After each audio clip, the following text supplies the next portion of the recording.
Today I'm going to talk to you guys about stropping my straight razor.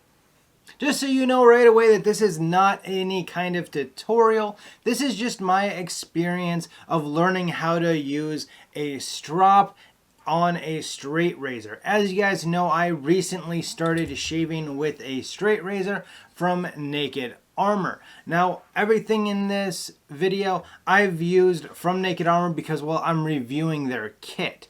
So that includes the straight razor, the strop, as well as the strop paste. Now, what exactly does moving a blade on leather do? Well, from my best understanding of it, and it's not a very good understanding, from what I understand anyway, is that our hair is pretty strong. And when you have a blade like this, and you shave with it, over a couple of shaves, the metal on the very tip at a microscopic level kind of ends up going like this. So it ends up not being as sharp and not being able to cut through the hair quite as easy. Well, what happens when you are stropping on the leather is that you end up kind of pushing that metal back into alignment, which then makes it sharp once again. So after a few shaves, actually probably more than I should have gone without stropping the razor, it was definitely getting time that it needed it. So I decided to go ahead and go through the process, which included about 2 hours or more of watching videos on YouTube about how to strop a razor properly. And this video contains basically what I've learned from that. So now that we kind of understand why I needed to learn how to do this, let's go into me actually practicing doing it. The first thing I had to do is obviously grab the razor out of the bathroom. Then I opened up Naked Armor's kit and I took the stropping paste as well as a strop out of it. So being as how I recorded this in the studio, I obviously didn't have anywhere to attach the strop to, so I just simply put an eye bolt in the door frame about waist high. Now, I don't think that I probably really needed to do this, especially for the first stropping, but I saw some other people do it and the kit came with it, so I went ahead and applied a very light application of the stropping paste, which if you're wondering what the stropping paste is, it's kind of like a half melted crayon that adds just a little bit extra grit to the cotton side of the strop. I put this on about half of the strop because it definitely doesn't need it on the whole entire strop. Now, one of the first things that I learned when I was watching those other YouTube videos was that you want to rotate the blade on its spine so that you don't accidentally pick it up and accidentally go the wrong direction with it and cut up your strop. So once I was able to hold the razor at the right angle, that it just took a little bit of finger movement and a little wrist movement to be able to move the blade from side to side on its spine, I decided that it was time to start on the cotton side of the strop. Now, as you can see, my stropping strokes aren't necessarily even or even at the consistent speed. Now, the last thing that I needed to learn was speed in this process because I really need to get down the technique first. So I found myself trying to go faster just because it feels good to be able to go faster on it.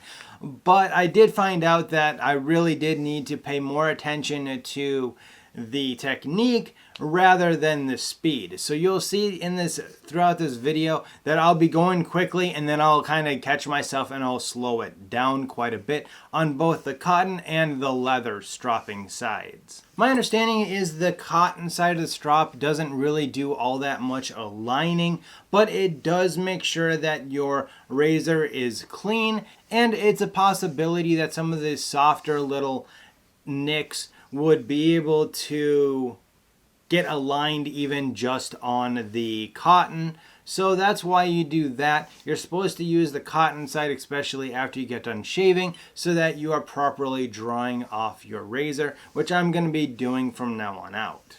I want to know down in the comments section if you guys have used this strop and how often do you strop your razors. Now, once I felt that I was comfortable using the cotton side of the strop, I flipped over the strop and decided to use the leather side. Now, I'm not quite sure why, but every video that I saw said to get the oils from your hands onto the leather and to warm up the leather, you want to rub it a few times back and forth to really get that oil warm as well as the leather. I don't understand why. Maybe somebody down in the comment section can explain it to me, but I did it anyway just because, well, everyone else was telling me to do it, so monkey see, monkey do. Now, one thing that I noticed right away is that on the leather side here, it is a lot easier to go past the area here and accidentally hit these little bolts. On the cotton side, it wasn't so hard because you got this line right here and this line right here to kind of line up to and adjust accordingly. So on the leather side, I started using the logo as my end point, and I tried to keep my end point down below here at right about here. That way I wasn't accidentally hitting the blade onto the metal rivets. Now, while I'm practicing on the leather side here, I did notice that there is quite a bit different feel from the leather than the cotton.